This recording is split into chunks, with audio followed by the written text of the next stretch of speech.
Hey Stella, I hope you're doing well. So I have a ton of information in this video. I know that you just do one video and then sit down and watch it a couple times. Hopefully that's what you do. So I'm going to start with the ear. So this unit we are talking about the ear, the names, and different types of hearing loss. So as of right now, in class we've been learning how to label the ear. We started diving into like what can cause hearing loss, but not really yet. So I'm not going to include that in this recording because that's a lot of information. But we are going to go ahead and talk about how you label the ear. And I am going to give you this handout so that you can take notes along with me, because this is what you will need to be able to label at the end of this unit. And we will also talk about the vocabulary attached to this. And the other vocabulary that we're going to talk about today is describing a person. I know you did a little bit in ASL 1, like, oh, that girl in the pink shirt, she's my sister. But this is way more specific. We're going to talk about ethnicity and describing what the hair looks like, that kind of stuff. Okay, so let's go ahead and dive in. So here's our ear. So this is right here, the part of the ear that you would pierce. As a whole, it's called your pinna. So you see that word up here. As a whole, it's called your pinna. You don't need to worry about the concha, the antihelix, the triangular fossa. You don't need to worry about those names. Those are naming like specific, basically folds and specific parts of your pinna. As a whole, this is your pinna. And that's considered your that's considered part of your outer ear. As you can see up here, there's a label of outer ear. So that is including your pinna, your ear canal, and your eardrum, or your tympanic membrane.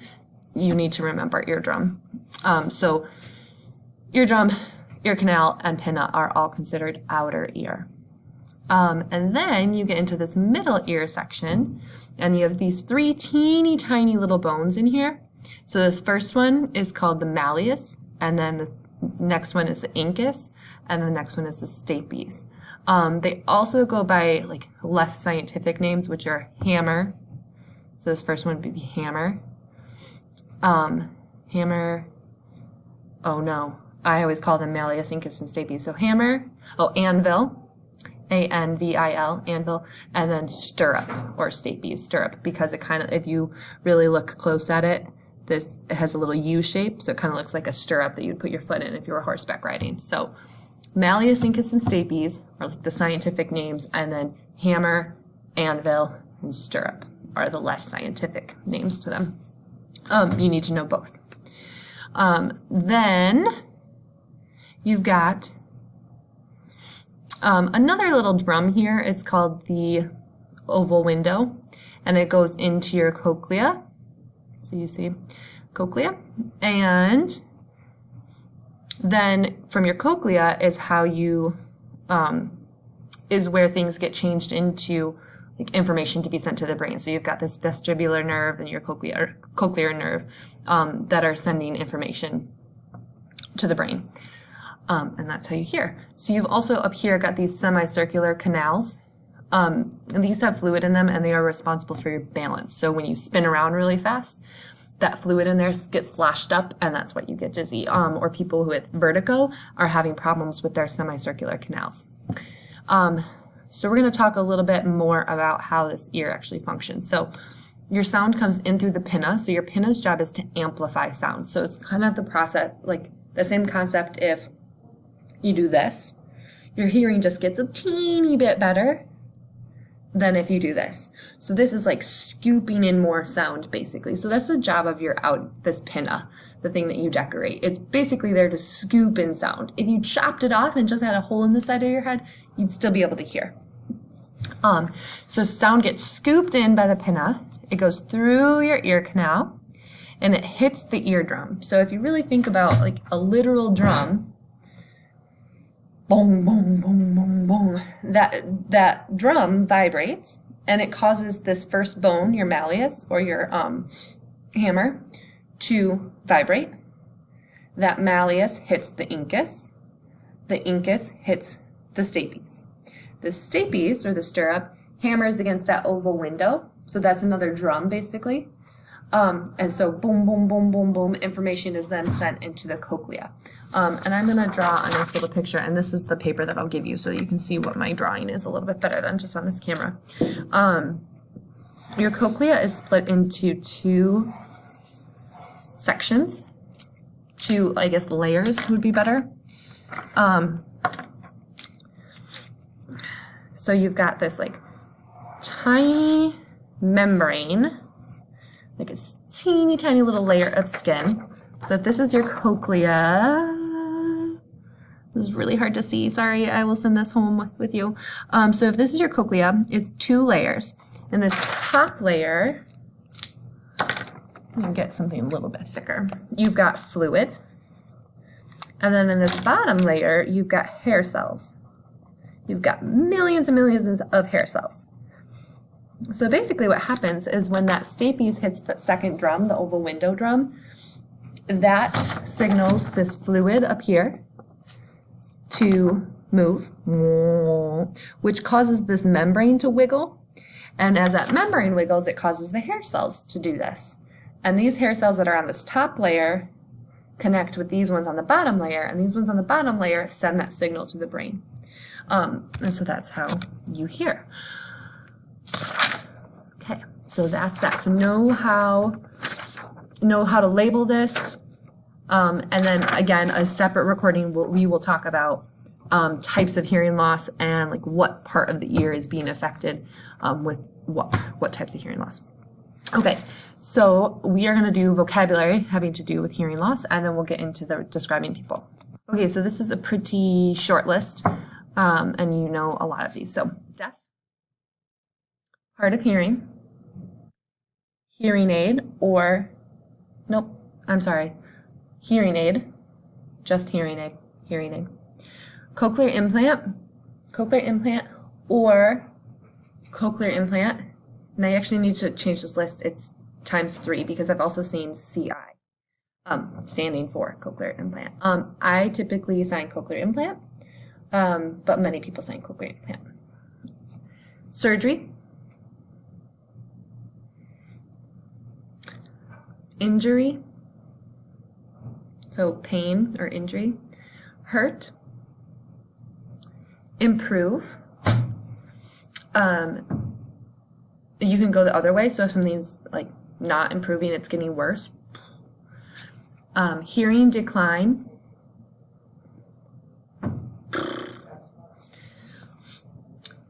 New. Lip reading. Born. Sick. Fever or temperature. And become. Okay, if we add to that list, I'll send you a new recording, but I think that is all we do. Okay, so let's dive into describing somebody. There's also a certain order that you need to describe somebody in. So it's pretty similar to English. In English, I would say my mom is tall. My mom is tall and skinny, and she has short brown hair. So you do the gender because mom is a female. My mom, and then height, tall and skinny, so body type, and then she has short brown hair. And that's the only two that are flipped in English and ASL. Because it would sound really funny if I said my mom is skinny and tall. Like, you just don't say it. It sounds weird. So in ASL, you have to do gender, height, body type, like skinny, muscular, curvy, pregnant, whatever. Then hair color, then hairstyle. So like I said, English and ASL are switched just in these two because you would say short brown hair. In ASL, you would say brown hair, short. Okay? So gender, height, body type, hair color, hairstyle.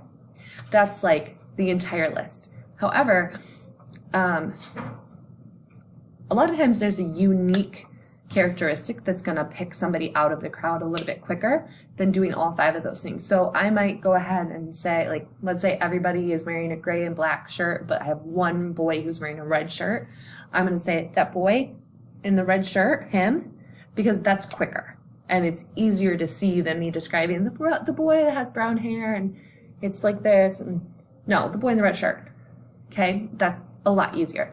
So the three things that get picked out most are ethnicity. So let's say, especially in Brighton, we don't have that much diversity. So if I have one African American student in my classroom, I'm going to say, oh, that girl, the black one, blah, blah, blah, blah, blah, because that's easy to spot.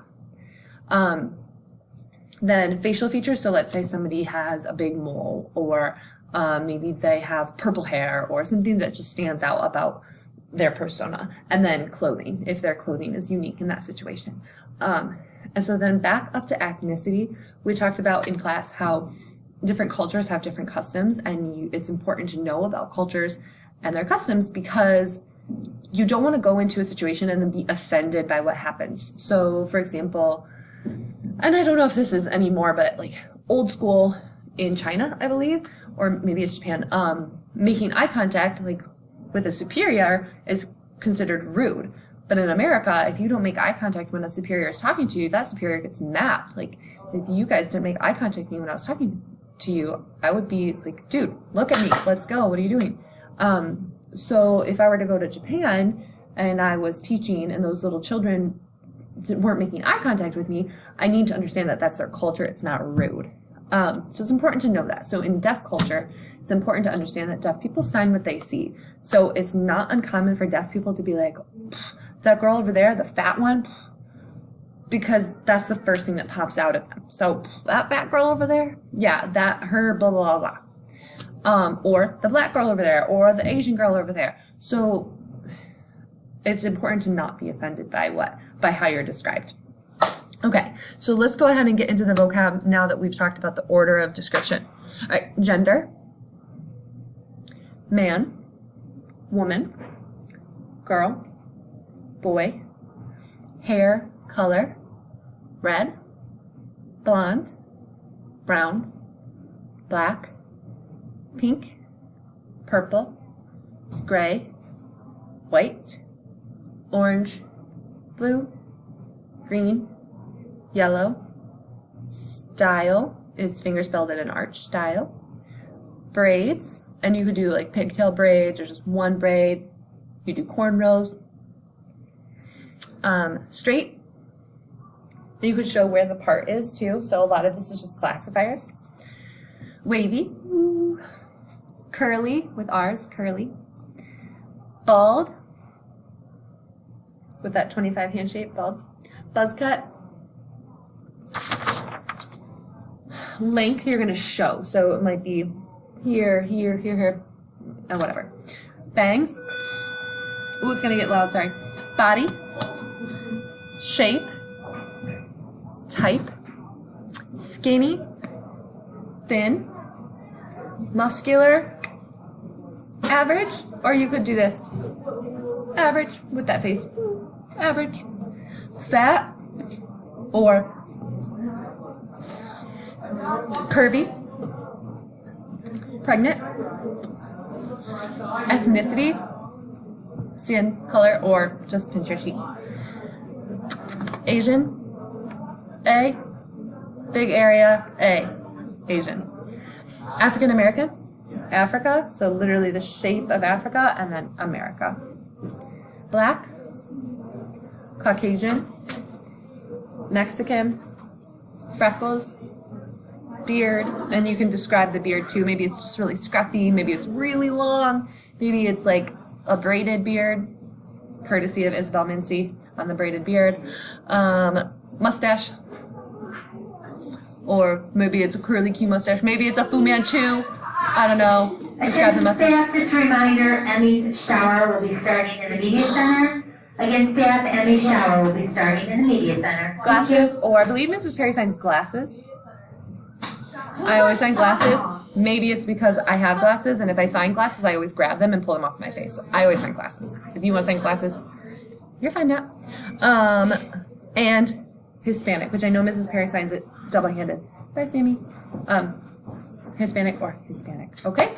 So those are the two vocabulary lists and the rules that you need to learn. Let me know if you have any questions.